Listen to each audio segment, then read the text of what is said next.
Peace.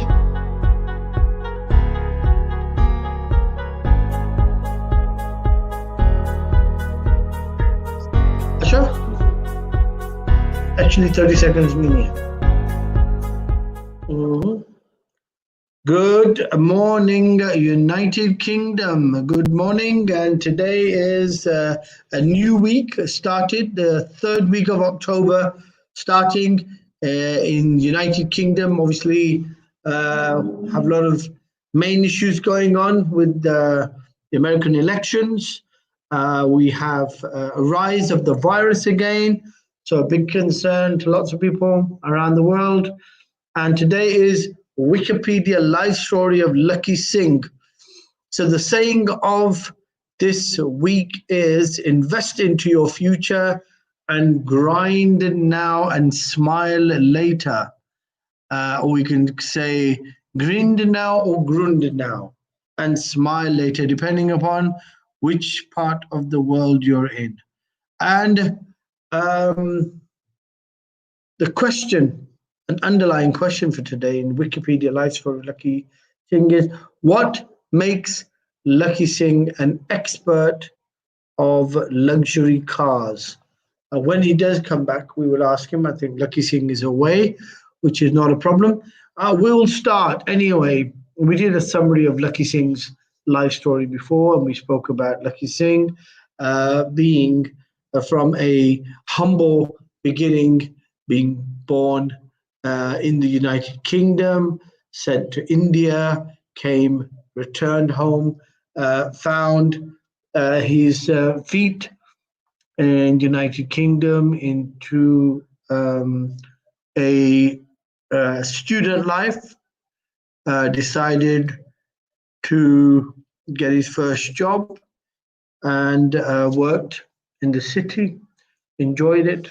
And the first opportunity, decided to go to Europe to learn a language, which he did. He learned Italian, and then also returned to UK, spent some time with his parents in India again to rekindle the old flames. And then once he came back, he again got into corporate life and joined the likes of NCR and Deloitte, and worked for the Department of Trade and Industry with famous people like Patricia Hewitt, who was the Minister for Trade. And then from there, went into self-contracting or self-employment, where he was introduced to many different important aspects of business in terms of governmental websites. And this was back once website and internet was new in the United Kingdom, and he was setting up international taxation websites and got another knowledge from there. He later on to work for a couple of other very famous individuals, in particular, I think, in the city of Westminster. And then finally, he found his feet into properties, and he decided to manage a small property portfolio as well as contracting. And slowly and gradually, as the economy tightened and contracting and employment became difficult, he had then decided to put his whole heart into property. And that's where he built his first property empire out of. And early 2000s that he started to build his property portfolio, and then on and around early 2000 he married as well, had 2 children, and as he was growing his property empire, started to become broader and broader with the type of investments he was going into. So he went into development of assets, joint ventures, etc., across the whole of the United Kingdom. And then I think it came to a crucial moment where he had possibly one of the first pilot dragons, then opportunity to talk to one of the dragons, the original dragons of the Dragon Den, that's Mr. Duncan Bannatyne, who explained to him, I think you are too thin. And those words stuck in Lakhi's mind. He attempted then to downsize his portfolio, taking that advice in the true spirit, and decided to consolidate his portfolio, but yet possibly too late, because as he was in the midst of that, he was faced with the 2007 crash, which left him asset rich and cash poor. So then he looked for external consultants to come in, who helped him through the difficult patch in trying to restructure his portfolio and deal with creditors and bad partnership problems, etc., etc. The end product of his endeavors was obviously that he finally was able to liquidate most of his assets. And at the same time, some of the assets that were in joint ventures went up for sale at a later period, and he was paid for those. The bottom line is he went through a humongous trauma of losing millions of pounds in real estate. But even more tragic was the loss of his relationship with his wife, and obviously the strains that are associated with that, with his two children. But he was able, because of his internal strength, to manage those relationships to a point where he had a recovery of the relationships with his children, to the extent that he's involved in their lives, even though they still live with their mother, but sufficiently enough that he has a relationship independent of his wife with his children. Coming out of all that trauma, because we discuss a lot about the trauma that he went through, how he then went out trying to find a new relationship again. And that's where we're at now. So Lakhi Singh has now tried to find a new relationship with acquaintances. They haven't quite worked out, but yet still, Lakhi Singh, in his own position, has decided to pick up the pieces of his broken empire in life, and now is going forward in a positive manner. So if we've got Lakhi Singh available, we will add him in now, and we will ask him the question, what makes him. Morning, Mr. Singh. How are you doing, sir? Lakhi Singh, the property fixer, up bright and early, as usual, sharp like a surgical knife, ready to cut through business this Monday morning and for the whole week. How are you, sir? I'm fantastic. Thank you. Hello? Your volume is very low. I think you've got some problem with your mic. Can you hear me okay? You've been working on the weekend.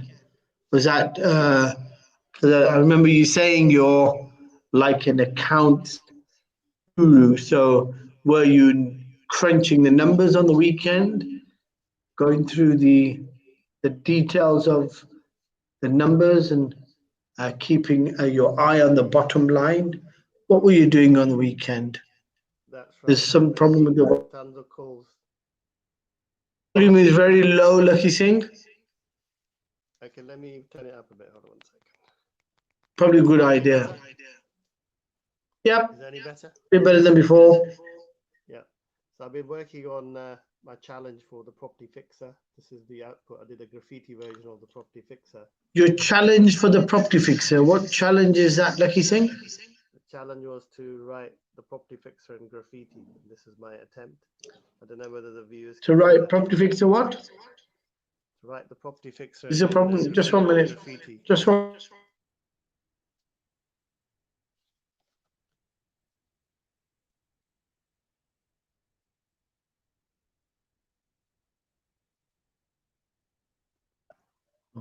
Right, Lakhi, can you put your volume up slightly more higher?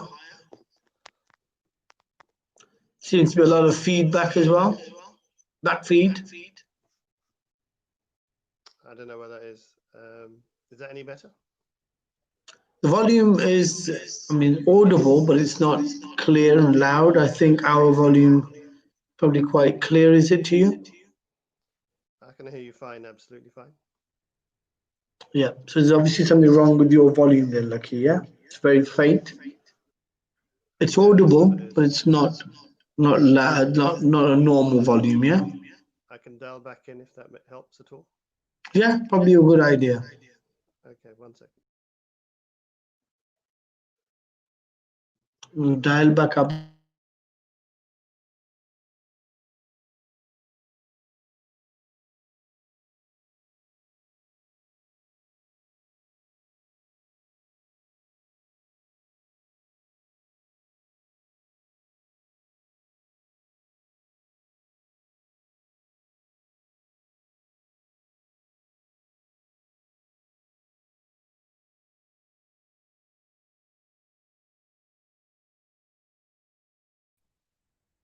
Okay, right. We're back, Lakhi. No, it's the same as before, but let's leave it out. Let's leave whatever's going on your side. So, Lakhi Singh, the question is this morning, what makes you an expert of high-end vehicles? What is it that you are so specialist about in the top-end vehicles? Why is it we should listen to you when it comes to buying prestige or high-end cars? Actually, I'm not really an expert on them, but I enjoy just driving them, and I know a lot of people with a lot of fancy cars. So, because I always tend to be around them with a lot of high net people, I like to take pictures and show off the cars to the audience. Excellent. On social media, so a lot of people associate with me with fancy cars, but the reality is that I know enough to get by. But the other point is that I did actually work with a car company that provides specialist kits for high-end luxury cars and sports cars. All right, so you're working in a job, you mean, like cleaning the kits, cleaning the tires? Nothing as exciting as that. It's more helping them to raise equity for a project to take them to market. Okay. So how much money did they raise? So there is £250,000. Okay, so it's a small amount, really. That's right. So I think the potential of the company could be like £1 billion. So, you know, that was quite an interesting project that I worked on last year, where we did meet a lot of high net people, and I did end up meeting with the largest collector of vintage cars in the UK, a chap called Roger Dudding. Okay. Interesting, and seeing all his various cars. I managed to sit in Diana's old car, Princess Diana. The old. Okay, Princess Diana. What car did she have? She used to have a black Audi. I think it was a black Audi. Yeah, convertible. Pardon? So that was quite interesting. Yeah, so yeah, I'm sort of not really an expert, but I enjoy the let's just say taking videos and talking to people that enjoy their cars, because that's what okay. That environment. Okay, and obviously you've seen the good life. You've been a millionaire yourself in your own right. So what is it you're doing different this time? Are you splashing out on expensive cars this time, or are you keeping the pennies for the rainy days? What is it you're doing different this time then? Have you got you know, uh, a pool of cars, expensive cars worth, a few £1 million each? No, I don't really. I'm not really that extravagant. I think even the funny thing is that when I did have millions lying around, I kept it very simple. But I think what's happened is this time round, I'm enjoying some of the luxury cars, but I'm not necessarily to call it scrimping. I'm just sort of enjoying life on a day-to-day basis. So I'm not really worrying about trying to be making my millions. I feel like I feel wealthy within myself anyway, so I don't need to worry about cars as a way of keeping me happy. Mm-hmm. Okay. So the saying of the week is,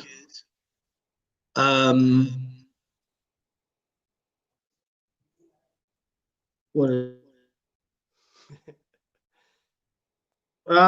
right. Invest in your future, Lakhi Singh. So put money into your future and grind now and smile later.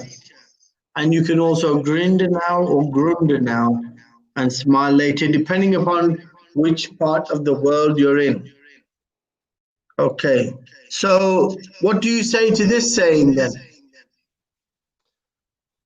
Yeah, I think if you want to be successful, you got to be doing all the tough work immediately. You can't really be leaving it.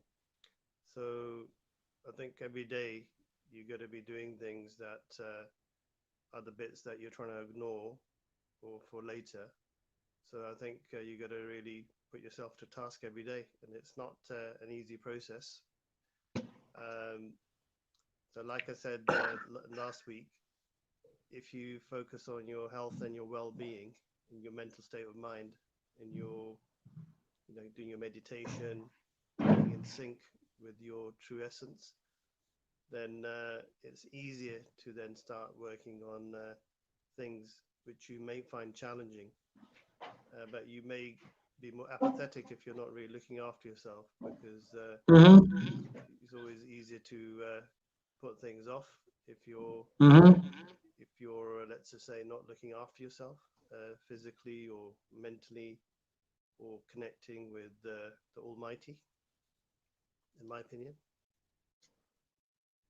Okay. So when you say invest now, you mean invest in everything? I'm talking about putting the grind in now, then you be smiling later. So it's best to actually have the sort of urgency now, then you will be smiling later if you put all the hard work in. So I don't think there's a day that's gone by since what has happened in with my fallout in my own business in 2007, 2008, that I haven't thought I'm going to be, I'm going to be okay. myself. So Thinking smarter. So this is about your life story, Lakhi Singh, yeah? Yeah. And we're going into matters of after the storm, 2007-8 crash. You lose most things. You go into a bankruptcy in 2008. You become bankrupt, and then the consequential fallout of the bankruptcy is you lose your personal house, you lose the relationship with your wife, the children obviously become somewhat estranged, but then you work hard at building a relationship with them. Where are you then? Then, when you come out of that and you've decided to dust yourself down and get yourself back up, you said you have a team of external consultants who've been brought in to help you. They've been very supportive, and they focus with you. I remember you saying last week there was a one sheet paper of the business plan that has, after so many years, still being relevant. So it's well over 13 years, you're saying, and that sheet is still relevant to do what to do with what your business plan is and what it is you're actually doing now. So tell me,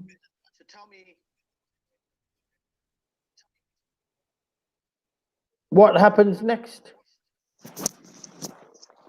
So from 2008 onwards, started working with external consultancy who pretty much helped me to just have a softer landing with all the things that were going on. And the director of that company, he basically helped me to just mentored me to make sure that I didn't sort of wallow in any self-pity, especially during the first 4 or 5 years. So I was quite lucky to be helped out, I would say more mentally than financially, in terms of just making sure that I kept my chin up and kept going through the turmoil of all the things that were going on at the time. So it's quite a large portfolio and a lot of personal issues. So, so basically, then I just put my head down, and then we focused on helping people. I think taking action to help others is probably a good way of actually dealing with your own scars and your own wounds. Yeah. So that definitely helped, because I saw a lot of destitute people at that time going through some things nothing compared to what I'd gone through in terms of their own difficulties in their relationships or their health or their businesses mostly, and their property portfolios. So basically, the way we structured ourselves, our principle as a consultancy, was that I actually joined the consultancy and we came up with 6 or 7 key brands that help people now and are quite prominent in the market now. There's, I would say, market leaders in helping people in niche markets. So the first brand that we came up was Rescue My Properties, which is now also an income generating opportunity which we're giving away for free, which also has the ability to negotiate negative equity debt down to 0 now. And so I'm immensely proud of that solution, but that solution hasn't come with, let's just say, a lot of battles and wars that have taken place with the banks. And we basically learned a lot. We took a lot of barrister opinion in terms of litigating with the banks. So I would say now we are in a position where we're the leading experts in negative equity in the United Kingdom. And we've got over 20 employees, and we've got a very strong office now to be able to help people with negative equity and write off their debt altogether. So that's what's really exciting about the business, because all the like I said, the problems, the scars, the wounds of that time now allow me to be a lot more empathetic about anybody else going through these things, but also be a solution provider with a one-stop shop for any type of business or property issue, really. So I do get involved with a vast variety of buy-to-let sort of financial problems with bridging finance, with negative equity, stopping repossession in 24 hours. So we've got 200 solicitors on call now on our books. To stop repossession anywhere in the country. So I think as things are tightening now, I think our services in the next 5 or 6 months that we've been providing more at a niche level are going to become a lot more prominent. Yeah. Yes. Yeah. Okay. So you've decided to get into a more of a consultancy role, and have you kept to the core business? Are you still in property? Are you still focusing? And by the way, before we give you an answer, we give a shout out to Sonia, Sejal, I think, Amma, John Smith, and I think Meena Kapoor, I think. They're all saying hi this morning. Okay, yep, continue, Lakhi Singh.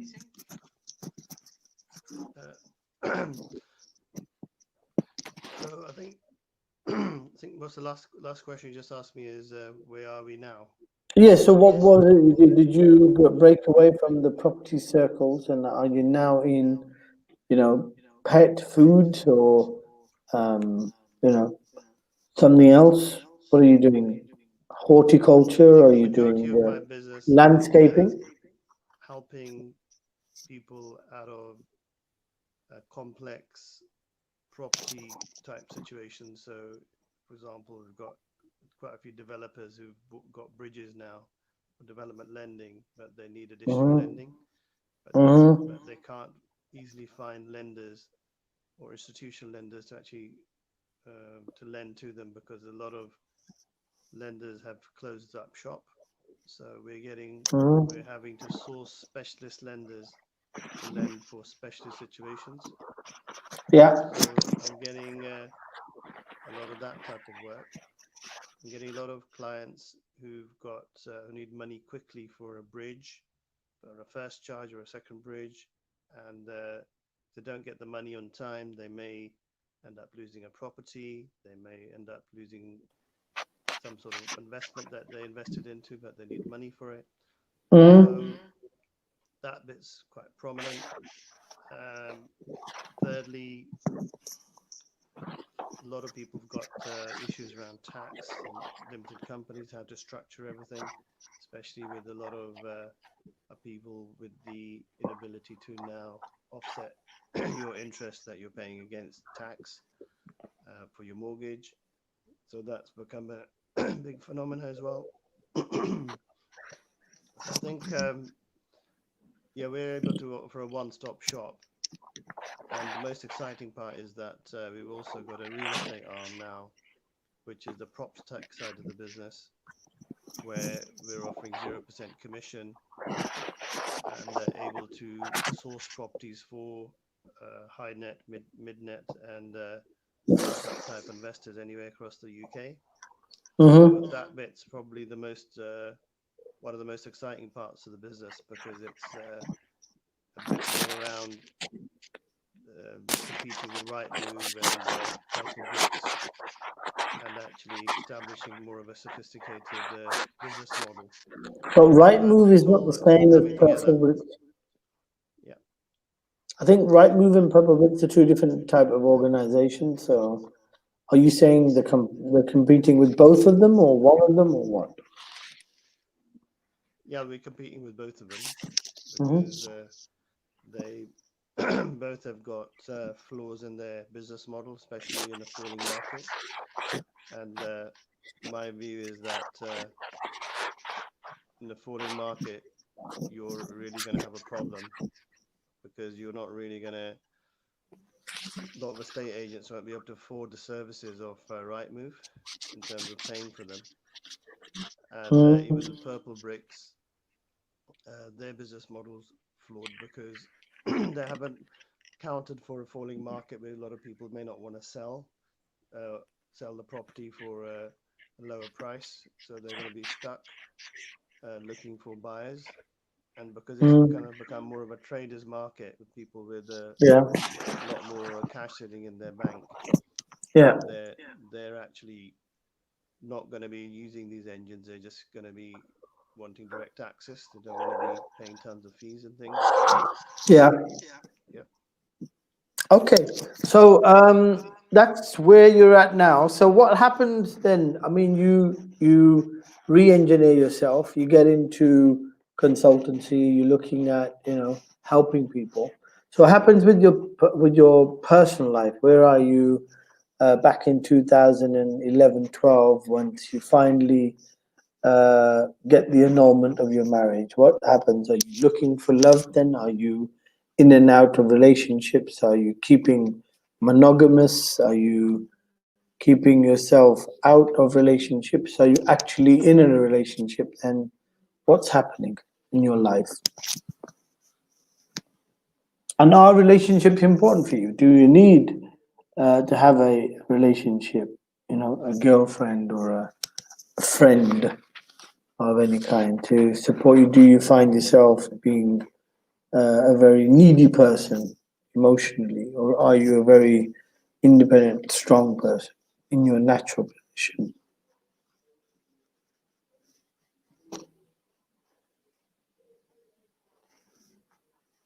And I think you have gone. So, okay. So with that, So I'm saying I've sort of put all of that aside just to focus in on business because I think I think I enjoy. I mean, I've got grown up kids now. Got everything pretty much settled down from that point of view. They're doing well in school and in university. So I think I'm quite happy or satisfied with myself. So if I just focus in on work and business and on humanitarian work, I think that's where my passion lies. And I think everything else on that front is, if it happens, fine. If it doesn't happen, that's fine as well. It's not really like the be all and end all of everything. Okay. So you say that you obviously focus in your business life, and things are, smoothing out. It's happy days. Uh, Kids are settled. You've got a good relationship with them. So what happens there? There's a lot of things I know you do, like you're into dancing and athletics and bit of hockey playing. So what's happening on that front? What happens in your dancing? Apparently, you revive your dancing days as a Well, there's lots of 52 things year I'm old. excited about. Mm-hmm. I'm not sure if the viewers really want to know. Mm-hmm. Um, well, I'm loving TikTok. It's finding it's really good for content, and so I think my son just put out a video and he hit 4 million views. So I'm sort of learning Okay. some tips from him. So I'm quite excited about using TikTok and integrating it into my social media. So one of the Mm-hmm. things I'm thinking of doing is doing a lot more sort of freestyle bhangra on there, but I think it could be really big. Yeah. But I just do it for fun. I've never really done it for social media, but I did actually do like two, about 30 second clips, and they all went viral. So one was just dancing in a club in a sort of very smart sort of tuxedo that hit 30,000 views on LinkedIn, and another one Mm-hmm. was doing some bhangra dancing recently that hit 55,000 views on LinkedIn, Mm-hmm. and I haven't even got that many followers. So that was quite funny how that happened. Is this So an internal cry then, Lucky Singh, for acknowledgement? Is that what you're doing? Are you craving acknowledgement or uh, support from the people around you? Or what is it that makes you want to go onto TikTok and LinkedIn and do these things? I actually just you asked me what I enjoy doing, so I don't really get time to do much, but I enjoy doing maybe a video. I don't think I've got anybody really that's good at filming, so I need to probably find a studio or something and do some dance moves because everybody everywhere I go is quite claustrophobic, and now with social distancing and the very high alert in the UK or London now. What's I can't London? get anybody to film me really. That's the difficult part. Okay, so what's But I your alert also about? enjoy hockey as well. Hockey, right? Okay. So that's where the black eye seems to nearly gone now, which is good.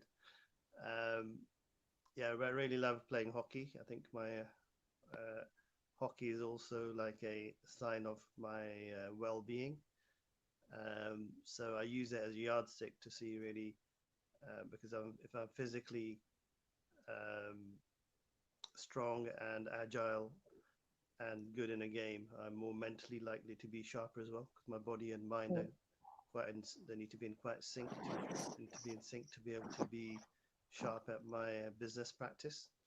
So I'm always pushing myself physically. I went for but even though I had incredibly tight hamstrings, because I don't think I've ever done that much running before, I went for about 8-mile hike still yesterday, trying to push my body and my mind. And yeah, so I'm sort of loving the sports side. It's one of the most exciting, exhilarating, yet fulfilling mentally as well, because it sort of helps you to relax, take your mind off things, and become more focused as well. Okay. So, with your business endeavors, where have you gone to? Where are your new offices? What have you done? You downsized, you've gone to bigger offices. What's happened since 2007, the crash? Where were you? I remember you saying you were in offices in Wembley and then you had to downsize. So what happened? Yeah, from Wembley, it's been quite a long journey. Moved to various offices. Moved to Uxbridge High Street. Took an office over there for about 3 or 4 years. It's quite a small office. I think it's about 300 square foot. But soon it came to, after about 3 years, it became too small. We had about 10 staff sitting in there. So then we had to find something bigger. We found something in Hillingdon. And then we were there for about 4 years. Because we were specializing in doing a lot of negative equity negotiations, we needed a very strong legal team. So we had to hire quite a lot of people in the Hillingdon side. And in the Hillingdon side, we grew the team, and we had about 2,000 square foot office there. So we grew the team to about 15 people at one stage, or nearly up to 20 at the height of actually negotiating negative equity properties around 2011-12. And then I wanted to be sort of closer to the kids. So we moved to Pinner, which is ideal because the kids are only about 5 minutes away. So we're there for up till August 2019 last year. That was about another 1,500 square foot office. It was quite big, but it was very conveniently located right in the high street, in the heart of Pinner. And then being in Mayfair, literally been there over a year now. And I've been understanding how the market works in Mayfair. So I've established quite a large contact base of fintech contacts, sort of a lot of property investors, buyers and sellers. So it's a very, very exciting place to be. And there's a lot to learn still from some of the, you can never really know.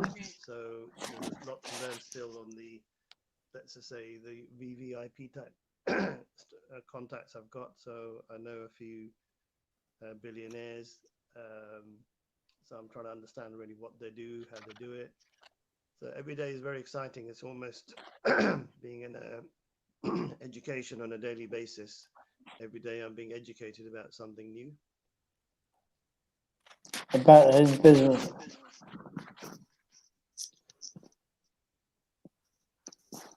Can you hear me? About Yep, I can hear you. So it's been educating you about business, and obviously your model in the City of London obviously is that you're providing the same solution to lots of clients. So it seems that you've moved very fast in terms of your move out from where you were to Mayfair. What would you put down as being one of the secret of your successes? Is it good management? Is it good accounting practice? Is it good organizational skills? Is it good human resources? Is it having a strong team around you? Is it you being very focused in your business and knowing where you're taking it? What has given you this successful vibe? I think I've I think I've been blessed because I'm working with some very senior business people as partners in my organization, and they have a lot of strategic focus in terms of knowing which way the market's going to go. So we're always working at least 3 to 5 years ahead of ourselves. Mm-hmm. So we're always developing processes and looking at cutting edge ways of doing things in the property business to solve problems. And if you're always solving problems and you become an Mm-hmm. expert at it, after a while you're going to Mm-hmm. start getting recognized. So I think Okay. getting to a critical stage now where we're getting recognized for all our solutions. So we're very good at what we do. Okay. And I think Yeah. the only thing that we need to work on now is scaling up and a lot of setting up a lot of processes so things can be managed in a more systematic way, a bit like EasyJet has. You basically everything's automated, but as the Okay. market is tightening, people are going to need services which are a lot more. Let's just say we can actually help a lot more people, but with a lot of tried and tested Mm-hmm. solutions Okay. in the property market. So, So that's okay. what's very Is exciting, it actually, just having excellent? the Do you feel that you now are coming at a juncture where if the economy collapses, will your business stay afloat?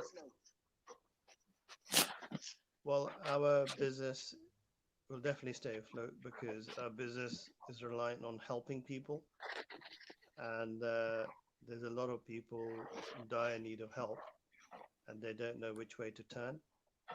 And Mm-hmm.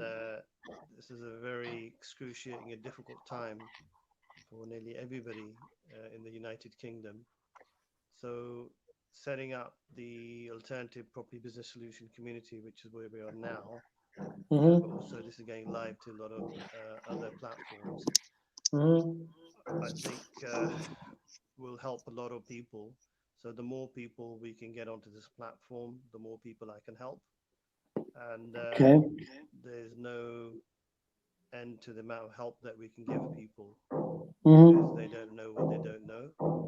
So we can help them with a new income opportunity. We can help them with understanding really, you know, another way of solving a problem, alternative way, Mm-hmm. alter- the alternative property and solutions community. So that alternative is not known in the market, and my objective is to make the alternative property business solutions community solutions prevalent in the market. So that is Mm-hmm. quite exciting because I sort of feel like I'm giving a lot of knowledge, contacts, tools away to people. So I can't wait to actually put a lot of the tools into the platform. I think we've started putting a lot of knowledge out there and actually sharing knowledge by way of this interview. But we'd Mm-hmm. like to be putting a lot more toolkits out there for people to help themselves. Okay. Right. Okay. So, question is,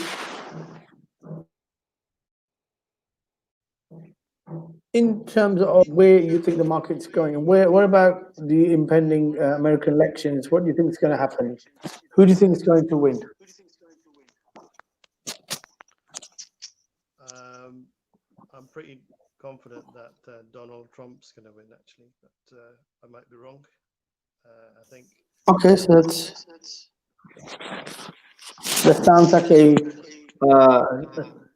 very two-way statement. So it's pleasing everyone. So who is going to win Donald in your Trump. opinion? Donald Trump. Okay. And what will happen? Is it going to become an sort of like a different landscape as far as the global economy is concerned? It's going to be very aggressive now. Is it very right wing? Is it going to be very business like? Are the economy is going to then get a boost because of Donald Trump because he is a businessman? What do you say to that? I think we are going through very difficult times, and not only because of Donald Trump, but also in the United Kingdom, this COVID-19 pandemic uh, is actually going to result in a lot of financial hardship. Mm-hmm. So things aren't really going to get easy; they're going to get quite difficult.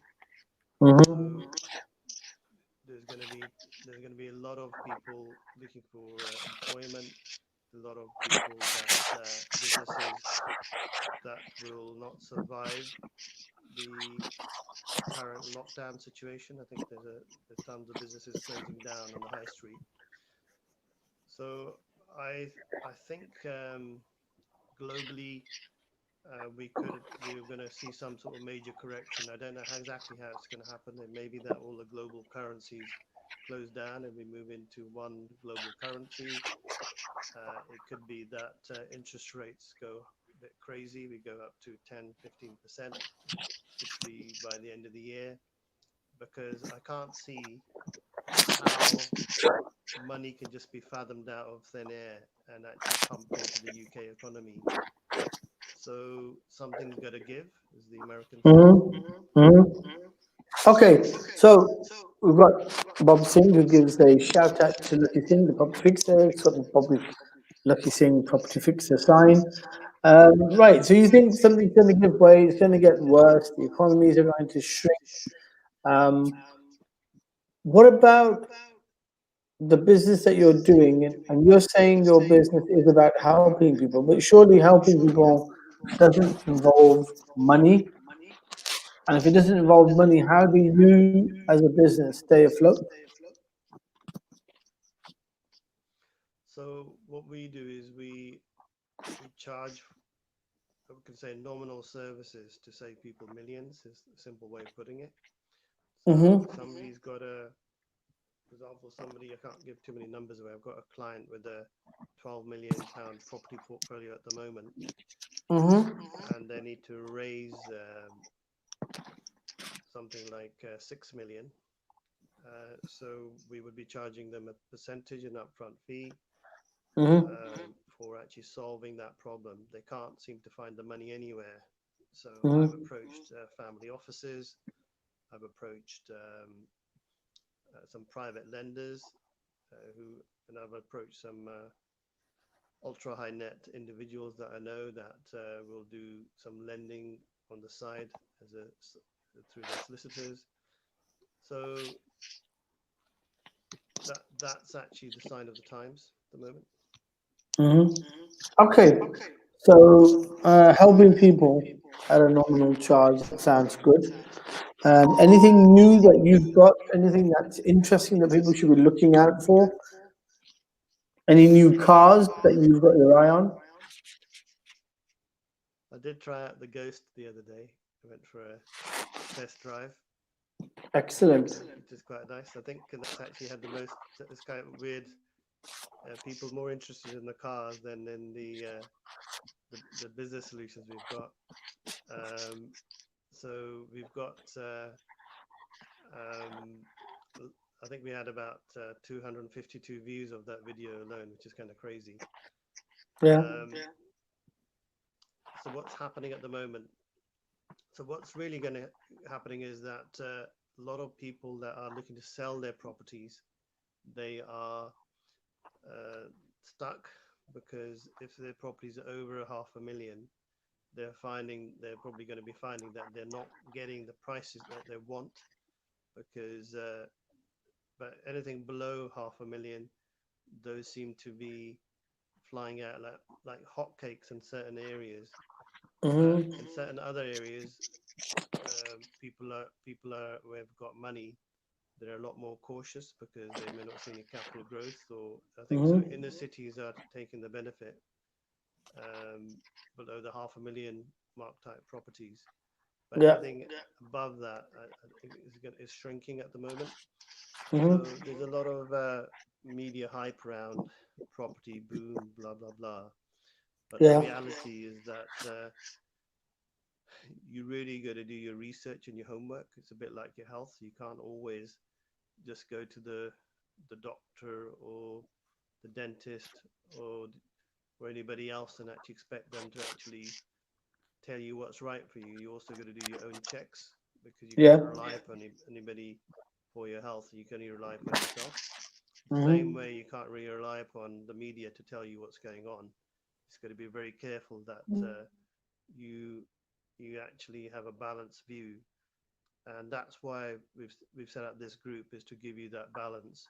So if you're making any decisions about JVs or what to buy, what to sell, not quite sure, and you want to be a lot more prudent in your approach to anything, then Lakhi Singh, the property fixer, and his team are here to help you to make sure Excellent. that you don't need fixing really. We don't, to be honest, the property fixer may not be the right title for what we do because we don't really want to be fixing. We'd rather actually preempting. So it should be called Lakhi Singh, the preempter. Yeah. Mm. Uh, Okay. if we can preempt things, that's actually better. It's better for anybody out there. But the reality is that a lot of people are already in too deep. So we end up unfortunately having to fix, which is Mm. not my preference. Yeah. Okay. So we've got a new viewer, Mr. Prakash Patel, I think. Prakash, Lakhi Singh, the property fixer. Shout out to you, Prakash. Yep. Okay. You obviously have the right type of contacts in the city. How can you help a person once they get into property? Then, we don't want to. I don't want to buy £1 million pad. I just want to buy a couple of buy-to-lets or a house for myself in the north of the country. How do I get the solution? How do you help me? It's very simple. I mean, just to give you a quick case study, I've had a professional, business professional. He's a solicitor. He's got buy-to-let mortgage already lined up. Mm-hmm. So he's been asking me for about the last year, can I get him a property in London to purchase? So what we do is what's happened is we had a few really good deals that we given to him, but he didn't really go for those. But so they've gone now.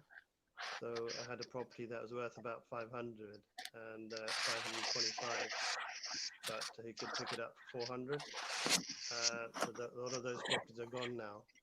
But the situation now is that that same solicitor has come back to me saying, okay, well, I just want you to get me something now because, okay, so what we've done now to simplify things for everybody is that we take an upfront deposit of £3,500, and I think we can Mm-hmm. scale it up depending on the size of the property that you're looking to buy. But minimum is Mm-hmm. 3,500. We simply source your property over 3 months that you want. If we can't source it for you, Mm-hmm. then you get your money refunded. It's very simple. So there's Okay. nothing to Excellent. lose, all to gain. Worst case Mm-hmm. scenario is you pick a property, you decide to go for it, your mortgage doesn't come through, then we refund you 3,000 back, not your 500. 500 just admin. But basically, Yeah. that's a winning formula for everybody. So we've already got about 30 people that have signed up to that formula and growing. Mm-hmm. So literally, we're Yeah. getting about a couple of people wanting us to do that for them per day. So we're looking to scale up to try and help more people to source their perfect property. So we can also help them to make sure they don't end up doing something that's going to also be detrimental to to their position as well. So we can give them the tips and hints as well to make sure that they're safe in their investment. I've said that already in many different occasions, that people into property normally don't know the first point to start from, and that's the most difficult point. And I think what you've just hinted there is giving people a feeling of support and a commitment to support them to get into property. And is that the biggest thing that you're selling, the support?